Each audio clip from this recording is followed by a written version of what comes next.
他是我还蛮见这哥们儿，去年12月份去北法德里给我面试的。Hi everyone, I'm Wen.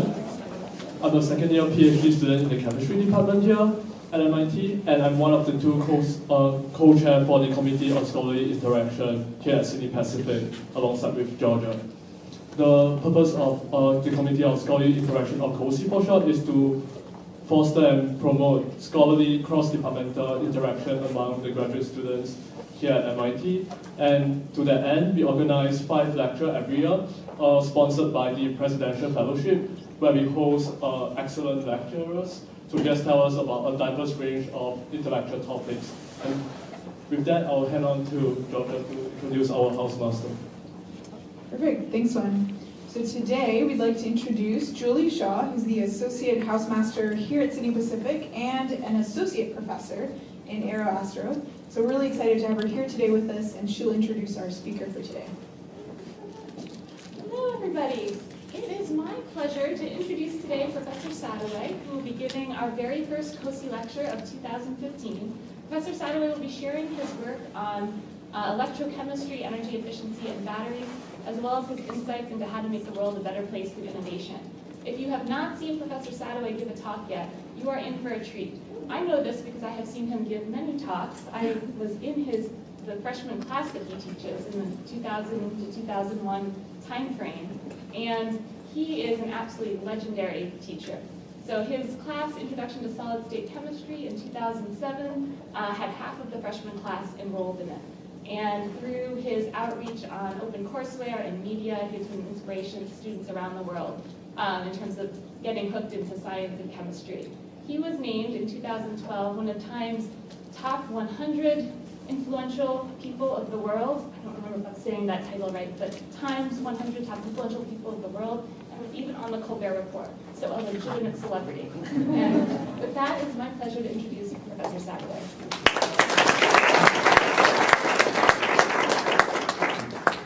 Well, thank you. It's a pleasure to be here. I've never been to Sydney Pacific, and I guess it takes an invitation to bring me here. I really value the interaction with students, so I've got a slide deck here, but I'm going to start with some personal comments, and then I'll jump to this just to say that we touched bases here, but I want to make the commentary period shorter so more questions with the audience.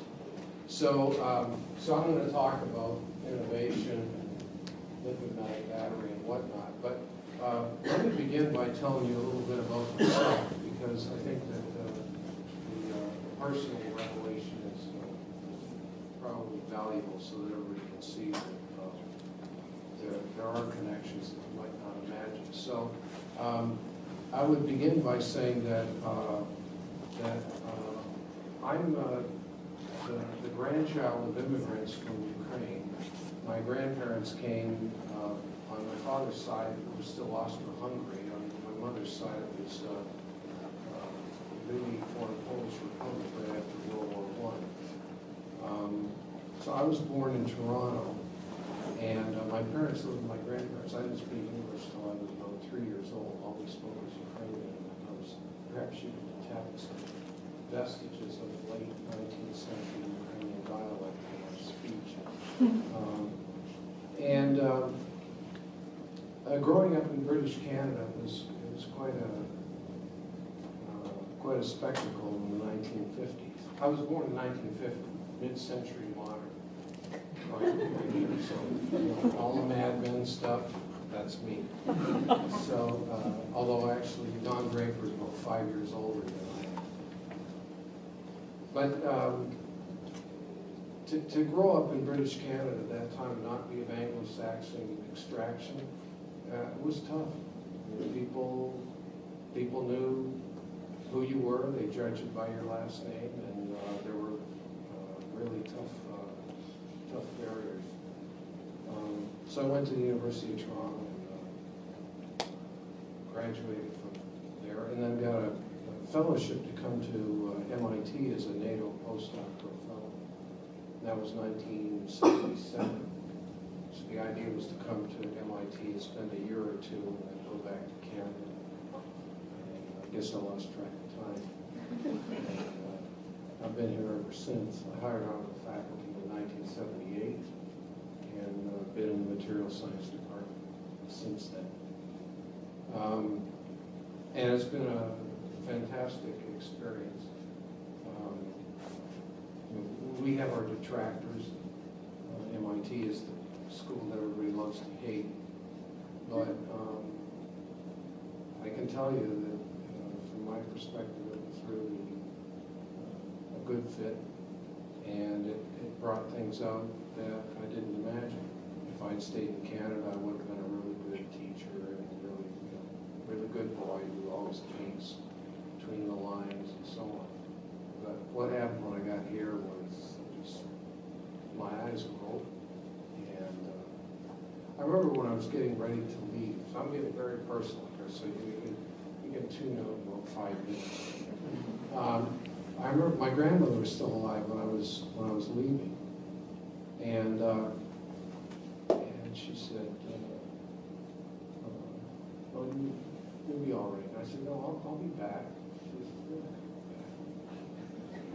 You're not coming back." It's part of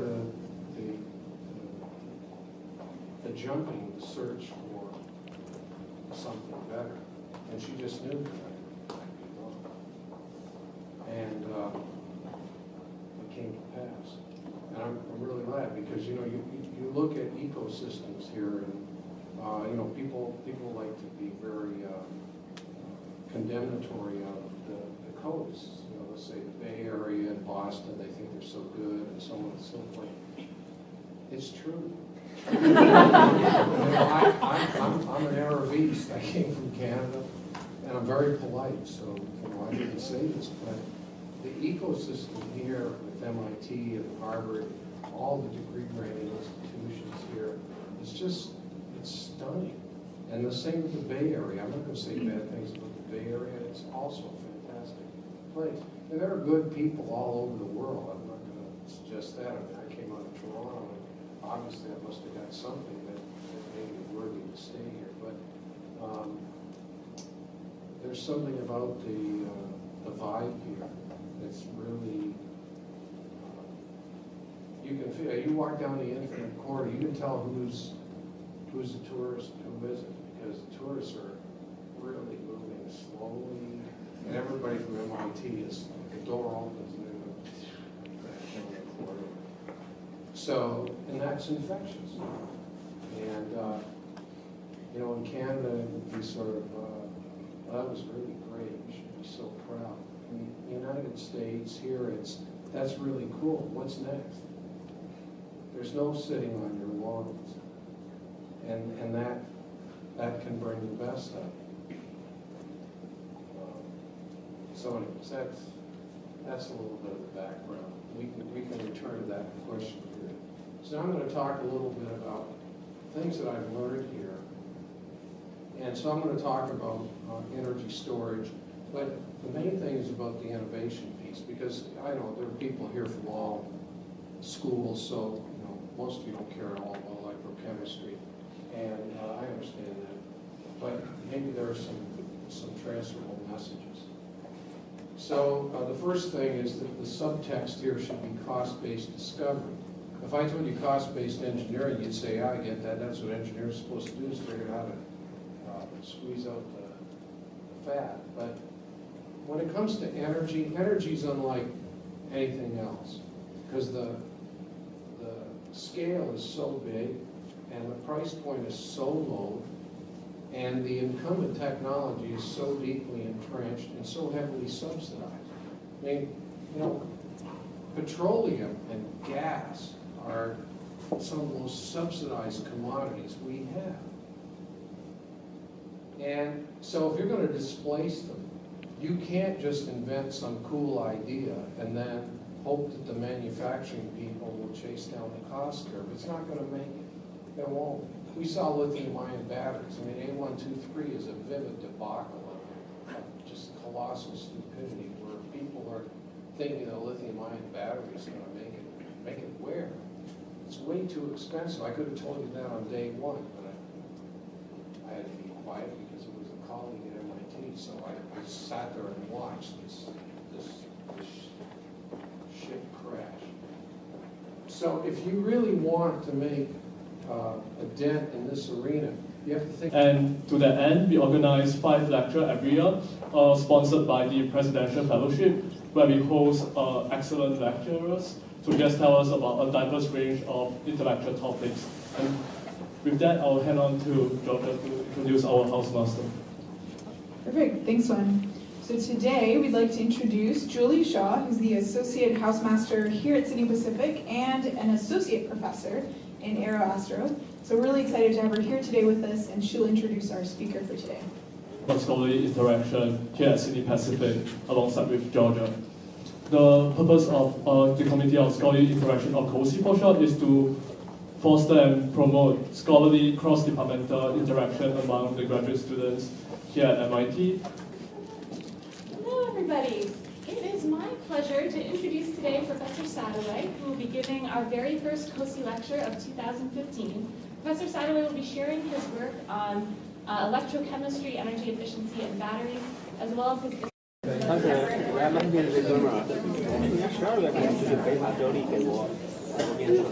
Hi everyone, I'm Wen. I'm a second-year PhD student in the chemistry department here at MIT, and I'm one of the 2 co-chair for the committee